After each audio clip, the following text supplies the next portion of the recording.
Now, let's get into part 3. Have you ever wondered why layer masks are represented in black and white? Well, I'm going to tell you why. Like with the channels, this has everything to do with luminosity. Let's take a look at my vintage retouching desk. This particular one dates to the 19th century. However, ones like this were used all the way up to the 20th century. As electricity became more common in the 19th century, they were replaced with retouching desks, which essentially were just a big block, usually made out of metal or wood or bakelite. It's a type of plastic, with a light bulb in it and a power supply. But let's get into how this particular one works. Without the aid of electricity, they would use sunlight instead. The manual recommended placing these on the east side because that would have the most consistent lighting. First things first, you would open this up. Then you would open these up, adjust the arms and the mirror to make sure we got good illumination. Then the next thing we would do is grab our negative. As you can see in the negative holder, we have 2 slots and these gears on the outside.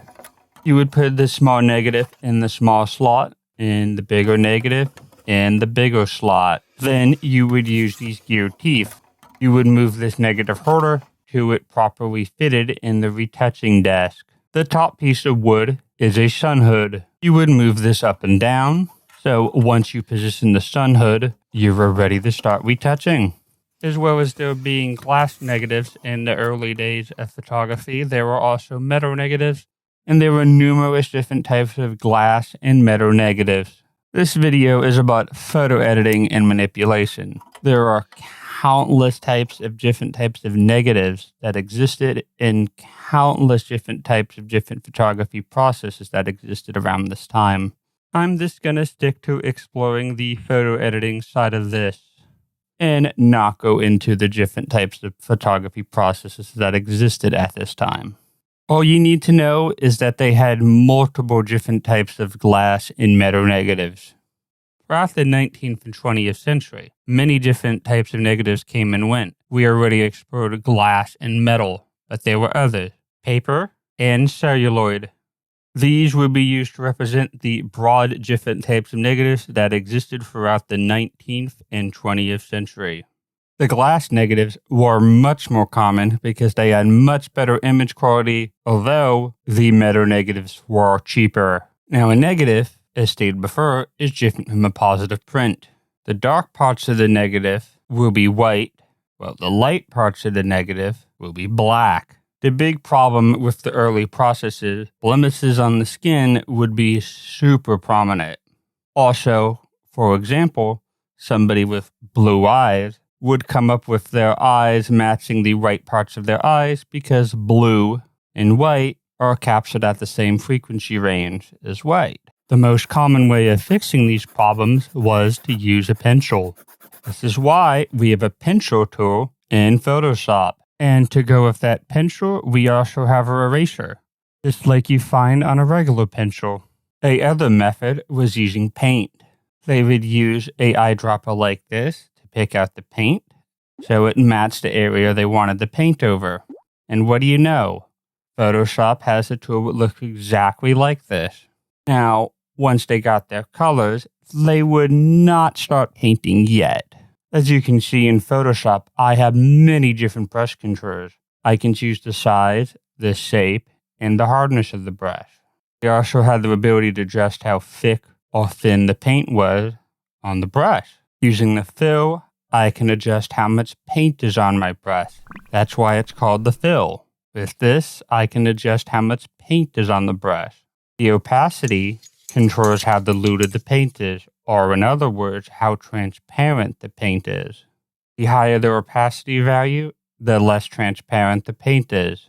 The lower the opacity value, the more transparent the paint is. As with actual painting, there's more to getting the look you want than the actual color of the paint. Type of brush affects the paint. Is it big, small, soft, or hard? Other thing that was really important, whether it was a brush or a pencil, was the pressure applied, as well as the direction the brush or pencil was held at. This is why a lot of photo retouchers consider something like a Wacom tablet and stylus to be essential. With this, we can adjust how hard we press down, determining how much paint will wind up on the surface. We can also hold it off to the side, ensuring there's less paint and ensuring the paint went down in a more directional manner, allowing us to perform complex shading. This like somebody would do with an actual paintbrush or pencil. Being able to do all that is extremely important for retouching images. Sometimes they would take a literal blade like this to remove bits of the density of the negative. In other words, making it more transparent. Remember, in Photoshop, black covers up and white reviews. And the other thing to note, negatives are transparent. Provided you can make the background dark and the subject white, you could remove the background. You can stack two negatives together, enabling you to put the subject in a different background. With this, we can move from editing the image to manipulating the image. After they were done and the negatives were combined, they would make a print from this. One quick thing to note when compositing negatives together, in order to prevent a ghostly looking effect referred to as a double exposure, this was an often intentional effect used to create a ghostly looking image. Negatives are transparent, which is great, but that's a bit of a double-edged sword. That means the subject in the photo is also going to be transparent. To counteract this, you would make sure to either put paint or a pincer to block the light on the bottom negative. In the section, you were going to add either the subject or your object in. This will become extremely important later when I start talking about editing and manipulating color images. Oftentimes, the photographer would prep and shoot on a black background to get around this effect. And like that, we are able to start compositing. This is why layer masks work the way they do. This is why Photoshop has a density slider for the mask. And this is why you're able to paint at different fills and different opacity values to make the mask less dense. This becomes extremely important when you have to mask complex things like hair or tree branches. But don't worry, you're probably wondering how they got rid of pimples and stuff and fixed the problem of somebody's eyes not showing up properly. Well, like I said, everything's reversed. Blemishes on the skin would show up as bright points of light on the dark subject. So they would take the pincer, adding a little bit of extra density, and cover those up. Here are two negative examples of painting. You can see they have the subject separated from the background with this little cool effect they got going on here. And as you can see, as I hold these negatives up and hold them in front of stuff, you can see the white parts of the image are transparent. This method became a less popular means of retouching images thanks to Eastman Kodak. It was responsible for developing the paper negative and, most importantly, the celluloid negative. Process was also much safer because it didn't involve having to use stuff like mercury or extremely wet, soaking wet plates full of chemicals and other very hazardous, very dangerous chemicals, as well as not having to handle very fragile glass plates. This is why a lot of video editors refer to their layers as plates, because compositing. This is why you hear a lot of compositors referring to their layers as layer stacks. This is why you hear video producers saying things like, make sure you get a clean plate. So you can use this to cover up things you don't want in the image or in the video. Remember when I said how those channels could be important for compositing? Well, let's get into that now. As I stated before, Photoshop has its origins in the movie industry. And one of the ways of removing backgrounds was blue screens. Remember how I said blue and white captured at a very similar frequency range? What they would do is they would take this attractive color film.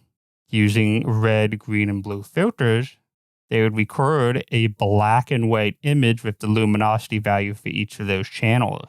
You see, just like with the black and white images, white is transparent, while black covers up. Even with positive color film, white is still transparent and black is not. In the first example using black and white film, we relied on something called lumikeying, which is you select the luminosity values of either black or white, and you instruct the computer to remove anything that's pure black or pure white. As you can see, I can lumikey in my copy of Final Cut, as well as being able to remove green screen and blue screen. See, once you manage to spin each of the channels off, in particular the blue channel, you were left anywhere that was blue on the image was white, making it transparent, and anything that wasn't blue would show up as black.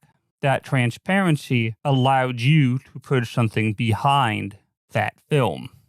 This would be accomplished with the optical printer, which we'll talk more about in a minute. But in order to get this to work, they needed two types of masks. They needed a positive mask, which you can see here, and a negative mask. And as you can see, these masks look identical to the layer masks found in Photoshop. These would be combined together. This was important as stated earlier, and if you didn't have this extra mask to block out the background, you would wind up with the object appearing to be transparent. As promised, here's a quick demonstration of how our optical printer works. This allowed you to stack together multiple pieces of film, which enabled compositing. So if you were attempting to insert something into a different background, you would have your footage, your positive and negative mask, ensuring that your subject wasn't transparent, and then behind those two mats, or layer masks, would be the chosen background. Now, there were numerous different types of means of compositing besides using optical printers. I'm not going to go into all of those because this series is all about exploring the history of photo editing through Photoshop. But let's get back to editing black and white negatives because there's a few more tools I want to cover.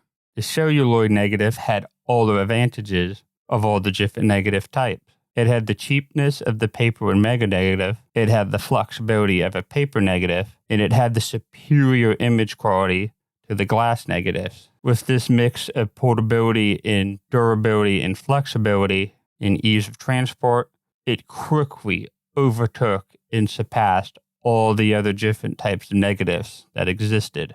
But the most amazing thing about the celluloid negative was the size reduction. And as you can see from the negative holder, negatives were massive, which meant the camera needed to be massive. With the small flexibility of this film, cameras were able to shrink down to a more familiar size, like the 35mm format, which we're all pretty familiar with, the 16mm format, the 8mm format, etc., etc. This helped to make photography much more portable and much more accessible. But this changed up how images had to be retouched because it isn't really practical to manipulate and edit on a 35mm piece of film, so they would use something called an enlarger, which it's now time for me to explain what an enlarger is before I can explain how editing with one of these worked and explore the dodge and burn tool in Photoshop. It's also necessary to explain because not only could you enlarge an image, you could also de-enlarge it back into the 35mm format. This was done when blue screening wasn't enough. They would often mask by hand. In the movie industry, they refer to this as rotoscoping, where you live trace over the thing you want removed. This is also a holdover term from animation. This is how Snow White and the Seven Dwarfs was made. That was an actual woman who did that performance, and an artist drew over the video feed to animate her. But enough about rotoscoping. Let's get back to talking about how enlargers work. You can see there's a base with an arm, and then the enlarging element is attached to the top of the arm. Inside their enlarger element is a light source, and then a condensing lens to spread the light out. And then secondly, a final lens projects this light down onto the baseboard. Then the image carrier that held the negative is also called the plate carrier as well. Once you place the negatives inside the negative holder, their enlarger is essentially a camera. And every camera has a lens, and that lens needs to be focused. You would focus the enlarger by using the bellows and moving the enlarger element up and down the arm And you would also use the enlarger arm to adjust how big the image was or how small the image was. And like with the camera, they have to focus, and to check the focus, they would use a grain tracker, which is basically this weird-looking microscope with a mirror. This mirror would project the image up into the eyepiece. So you can look at the grain on the mirror and then through the eyepiece to determine focus. Now, with that said, we can transition to how they would go about editing and making the print. First things first, this, like with a normal camera, you have to determine your exposure. They had an aperture and an equivalent of a shutter. The timer was used to determine how much light got on the image. They wanted a longer exposure, they left the light on longer. Before they would put the film in the enlarger holder, they would make what was known as a contact seat. They would put the film down on a light-sensitive bit of paper, put it underneath the enlarger to expose it to light, and they would pick out the images they wanted to make exposures of. Then they would pick their chosen image, put it in the enlarger. Then they would make something which called a test strip. They would either cut or rip the light-sensitive paper. They would take a piece of paper or something thick what would block out the light, and they would turn on their enlarger and move this thing around so different parts of the image were exposed to different amounts of light. Then either using their eyeball or a loop or a magnifying glass or some other means of magnification, they would look at their image and they would use this to help determine what exposure settings they needed to use to get a correctly exposed print. Then after all that done, they would make a test print. Then after that, they would look at that test print and decide if they wanted to make any edits or manipulations or adjustments. So how did they go about doing that? They would make cutout masks and they would begin dodging and burning. What is that? Let me demonstrate. As you can see in Photoshop, when I dodge, it lightens, and when I burn, it darkens. Typically, dodging was done with a dodging stick. This consisted of a stick with a piece of paper on it, like you can see in Photoshop. They would move this back and forth to ensure that the dodging was smooth. If they kept this in one place, they would wind up giving a very harsh-looking adjustment like they had in the test strip. By moving this backwards and forwards, they ensured that it was a nice, soft mask. To burn an image, they would make an open fist. They would move this around the image to darken the part of the image they wanted darker. This is why the burn tool looks the way it does, and just like with the dodge tool, they would keep moving this about to ensure that they got a smooth transition. Let's say they wanted to dodge the image. They would take a dark object cut out in the shape of that image and slowly move it backwards and forward to ensure a nice smooth gradient. If they wanted to lighten up the foreground, they would do the opposite. Quick thing to note, basic exposure adjustments were also applicable to color film as well. However, compositing color images work different from compositing black and white images. Note, anybody who wants to dodge and burn in Photoshop, please don't use the dodge and burn tool. I'm going to show you a better technique I learned from the Pixel Perfect YouTube channel, which I have modified slightly. First, you make a solid color adjustment layer set to black, and then you set that to overlay. Then make a layer mask and make sure that's set to black. Then select a brush, go up to your brush controls and lower the flow down to 30. And then making sure you have the brush painting white, you're ready to start dodging. And since this is a layer mask, if you don't like the area you dodged, you can simply switch from white to black and undo it. To burn, you do much the same thing. Instead of making a solid color adjustment layer that's black, you make one that's white, and then repeat the same steps from before. The other way to do this is to use an adjustment layer and drop the exposure, say using something like curves or levels, and then use the layer mask on the adjustment layer to mask out the areas you want to mask out, and then you're good to go. With the older processes, they would also add paint to the image to do adjustments as well.